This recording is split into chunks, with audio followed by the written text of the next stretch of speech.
Hello, and welcome. You may not realize it, but each one of us has a constitutional right to privacy.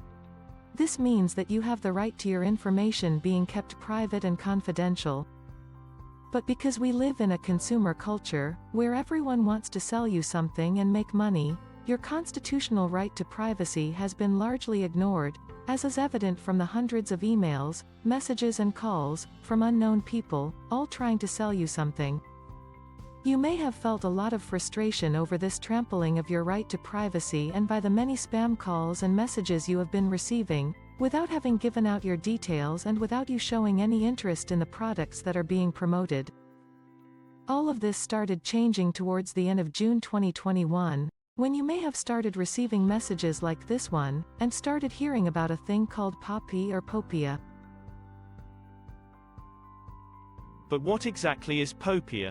Welcome to our e-training presentation. The purpose of this training will be to give you, as an employee, some information about POPIA. The aim of this presentation is to give you a high-level understanding of POPIA. At the end of this short training presentation, you will understand what POPIA and its purpose is. Most importantly, you will understand what you, as an employee, can do to help your company or organization to comply with the provisions of POPIA. So let's dig right in. What is POPIA? What does it stand for? POPIA simply stands for the Protection of Personal Information Act. Sometimes people refer to the act as the POPI Act, or POPIA, or simply POPI. They are all one and the same thing. POPIA or the POPI Act is a piece of legislation, passed by the Parliament of South Africa to protect the right to privacy, and became effective in June 2021. Although compliance had to happen by the end of June 2021, POPIA is actually not a new piece of legislation. The POPI Act, or POPIA, was already promulgated back in 2013, but all the compliance sections of the Act was suspended for a number of years. In June 2020, the compliance sections of the Act became operational and all organizations that deals with personal information were given a grace period of 1 year to become compliant. This means that by the end of June 2021, all organizations needed to be POPI compliant. But why was POPIA put into place? What is the actual purpose of POPIA? The POPI Act is essentially driven by three things: respect for consumer privacy, transparency on the processing of personal information, and to ensure that personal information is processed securely. We will dig into each of these a bit later in the presentation. Therefore, the main aim of POPIA is to force organizations to process personal information of its data subjects in such a manner that it is secure, transparent, and guarantees the privacy of its data subjects. POPI makes the organization accountable to its data subjects for the lawful processing of personal information. The onus is therefore placed on the organization, being your employer, to put the necessary steps in place to comply with the provisions of the POPI Act, to ensure that the personal information it processes is done as required by the Act. As an employee of that organization, it is important that you know what these steps are, and what is expected of you to help your employer comply with the provisions of POPIA.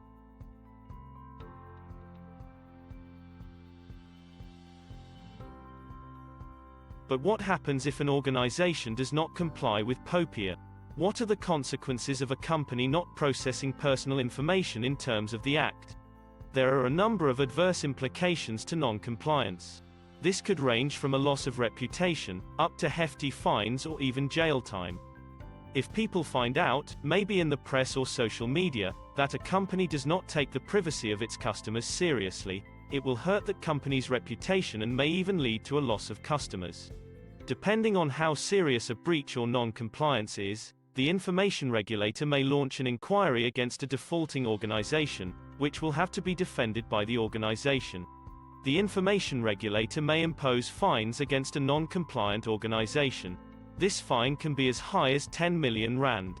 In very extreme cases, the regulator may even impose a prison sentence for up to 10 years, for officials of an organization who does not comply with POPIA. As you will no doubt understand, all of these consequences could have a serious, and even disastrous effect on the finances of a defaulting organization. It also therefore affects you, as an employee. As an employee of an organization that processes personal information, it is therefore critical that you understand what POPIA is and what your responsibilities are, in terms of complying with POPIA. If you don't, you run the risk of not dealing with personal information correctly, which could also have serious disciplinary implications for you as an employee.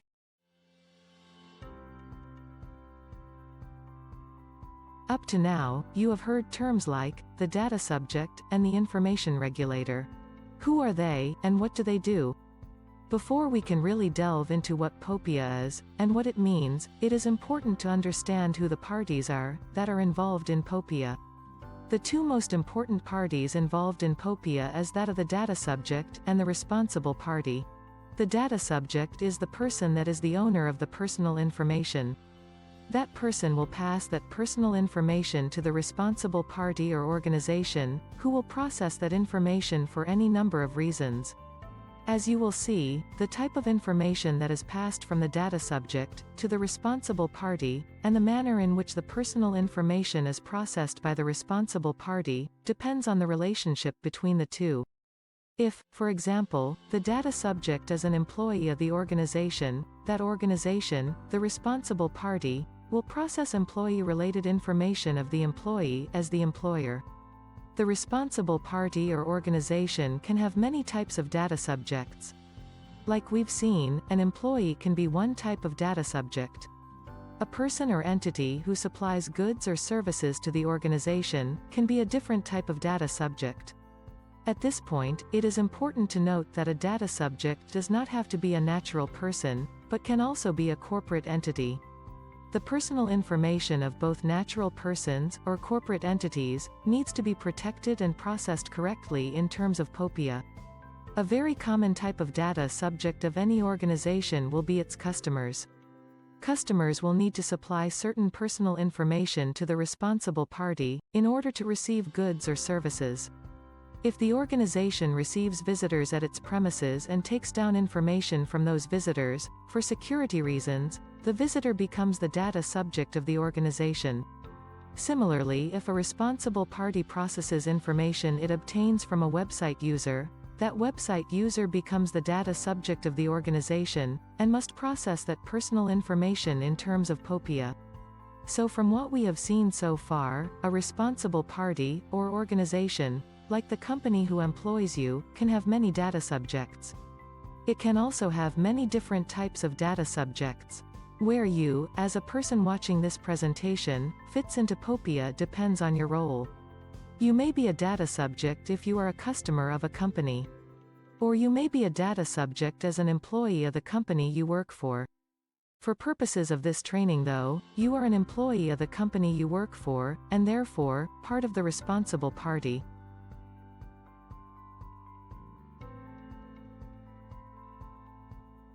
Apart from the data subject and the responsible party, the Office of the Information Regulator is another very important role player in POPIA. This is the government department that is tasked with the implementation of the Act, and to ensure that compliance happens. Consumers or data subjects will be able to lay complaints against a responsible party at the Information Regulator, who also has the powers to investigate complaints and hold inquiries. The final and very important role player in POPIA is called the Information Officer. Every organization or responsible party has to appoint an Information Officer. This is the person that is tasked with POPIA compliance within that organization. Please ensure that you know, at all times, who that person is, who has been appointed as Information Officer by your employer. If you have any questions or queries from data subjects about the personal information being processed by your employer, you will need to direct those queries to your company's Information Officer. Now that we know who the role players are involved in POPIA, let's move on to exactly what POPIA is, and what it means to each of us. In essence, POPIA is all about three things: the lawful processing of personal information. Let's have a quick look at what each of these mean, beginning with the last one. What is personal information in terms of POPIA? The Act has got a very wide definition of personal information, and includes things like name, address, age, identifying information like identity, passport or account numbers. Things like your customer's opinions or any correspondence from a data subject is regarded as personal information. There is also a subcategory of personal information, called special personal information.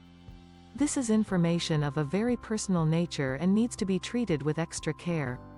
This includes things like health, biometric information, financial information, criminal history, sex life, race or trade union membership. Any information regarding children is also treated as special personal information, and POPIA has very clear rules about processing information about children. Whenever you, as an employee, deal with any information from a data subject, treat it as personal information and handle it with care. Next, we will look at the meaning of processing. Like personal information, the definition of processing in POPIA is very wide. It ranges from collection of information, right to deleting it. It includes just about any action you can take with data or information.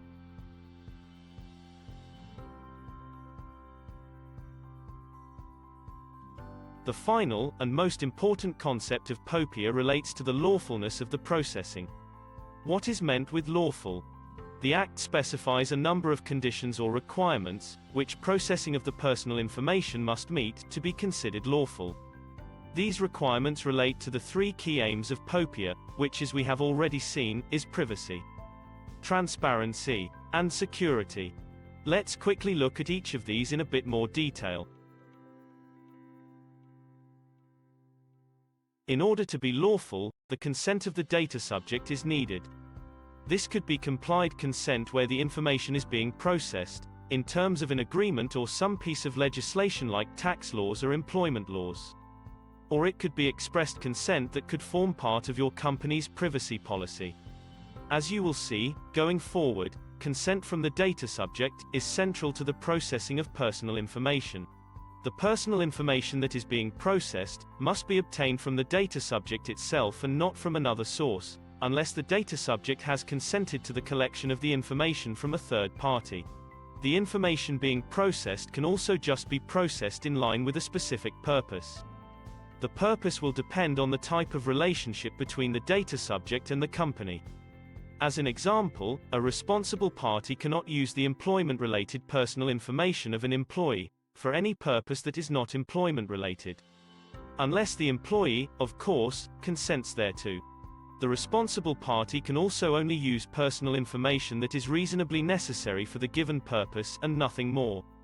Again, using the example of an employee, information like name, age, qualification and experience would be reasonable, given the employment relationship.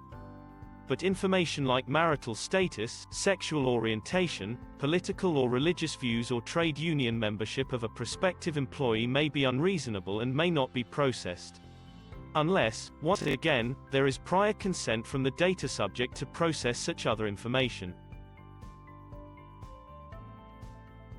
POPIA also has a number of requirements relating to the transparency of the processing of the personal information. A responsible party can no longer be secretive about the manner in which it processes the personal information of its data subjects, and needs to inform the data subject of how, when, and what information it processes. Timing of that communication is also critical. The responsible party must inform the data subject of how, when and what information it will be processing, before any processing starts.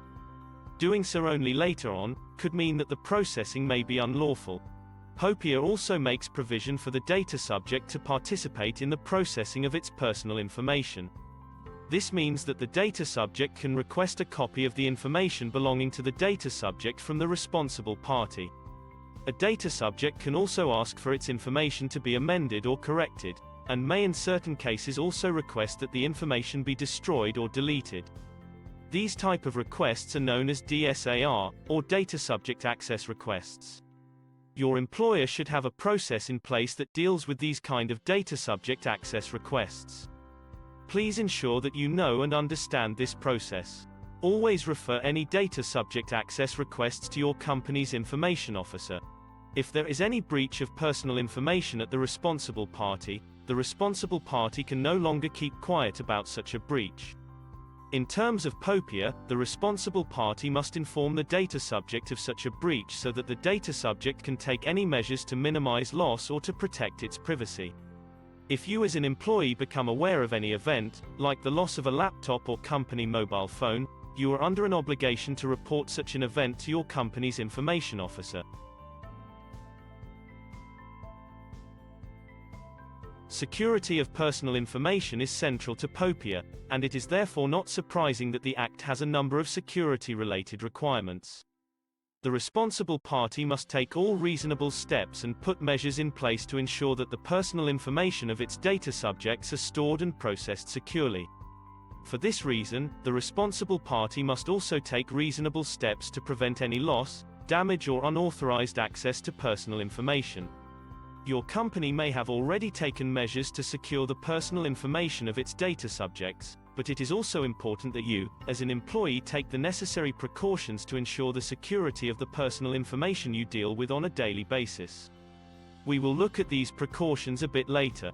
A responsible party can no longer keep personal information records indefinitely. It is only allowed to retain information for a certain period of time, after which the personal information must be deleted or destroyed.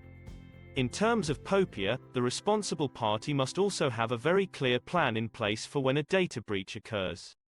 It is important that you, as an employee, notify your information officer if you become aware of any event that may possibly result in a data breach.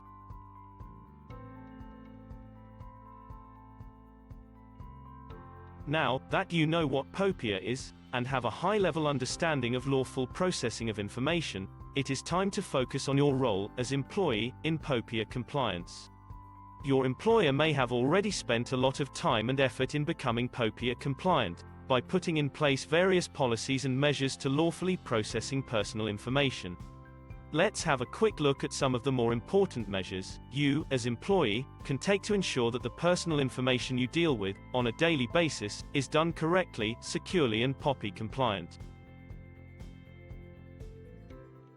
The very first thing you can do to ensure that you deal with POPIA correctly, is to know and understand your employer's policies and procedures relating to POPIA and dealing with personal information correctly.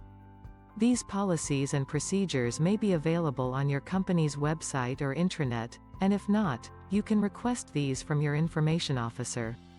Depending on the size of your organization, your employer may have the following policies or procedures in place. A privacy policy, which is usually available on your employer's website, and is the main document that deals with all aspects of POPIA.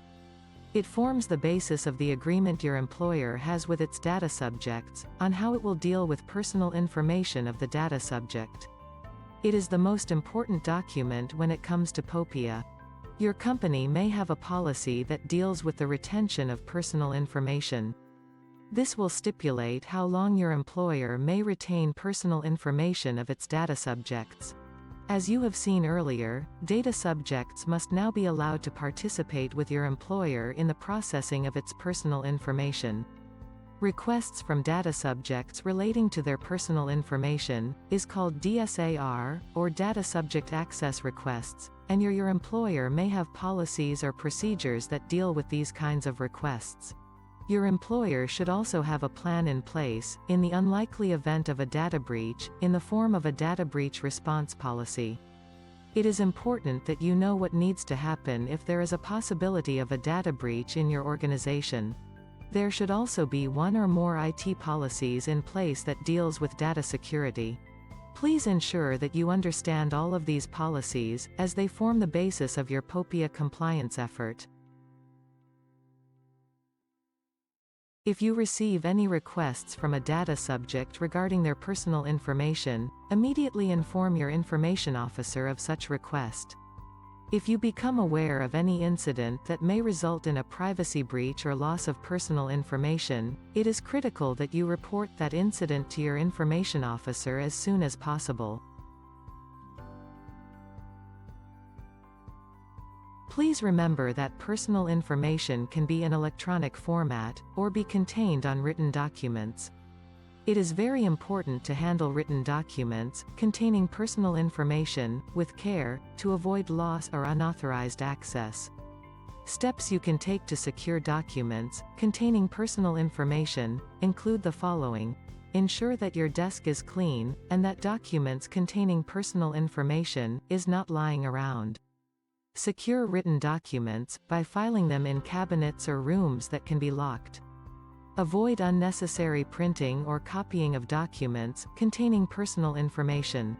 If you do, however, have to make copies, ensure that no copies or originals are left at the machine. Destroy any documents containing personal information that is no longer needed. When you do destroy such documents, ensure that it is done properly. It is possible to cause a breach of personal information, by accident, by sending emails containing personal information to the incorrect recipient. Get into the habit of always double-checking the recipients of your emails before hitting the send button. So much of the personal information being processed today is in electronic format. With cyber theft becoming more advanced and prevalent, the processing of electronic personal information is also becoming increasingly riskier. It is therefore critical that all necessary steps are taken to avoid loss or theft of electronic personal information. While your employer may be taking measures to avoid this kind of theft or loss, it is important that you, as employee, also take the necessary steps to avoid this kind of theft or loss. These steps include the following. Don't leave your desk unattended with a computer screen that is open. When you leave your desk, always lock your PC, to avoid anyone from accessing it while you are away. A lot of personal information is accessible on laptops and other mobile devices.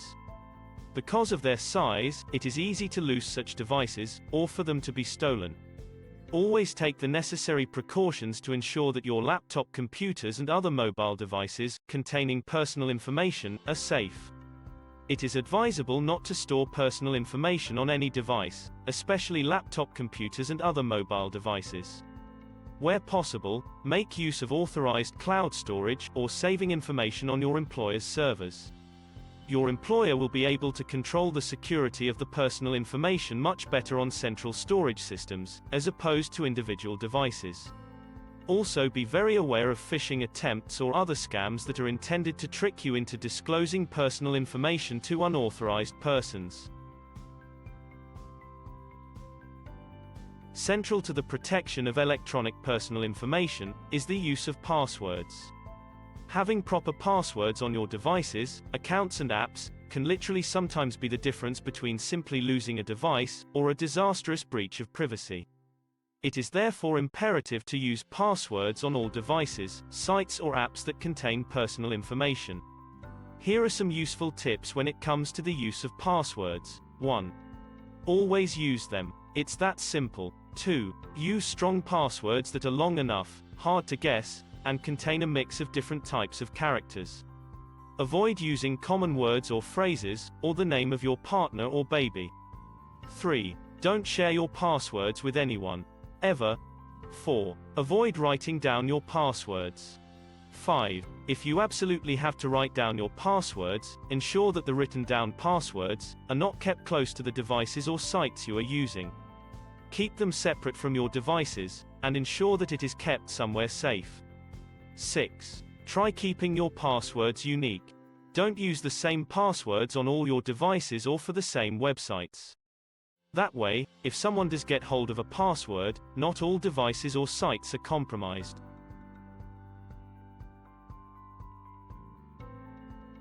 We have come to the end of our training. Thank you for watching this presentation. I trust that you now know what POPIA is, and what your role is, when it comes to processing personal information, in line with the requirements of POPIA. If you have any questions relating to POPIA, please get in contact with your information officer, who will gladly assist.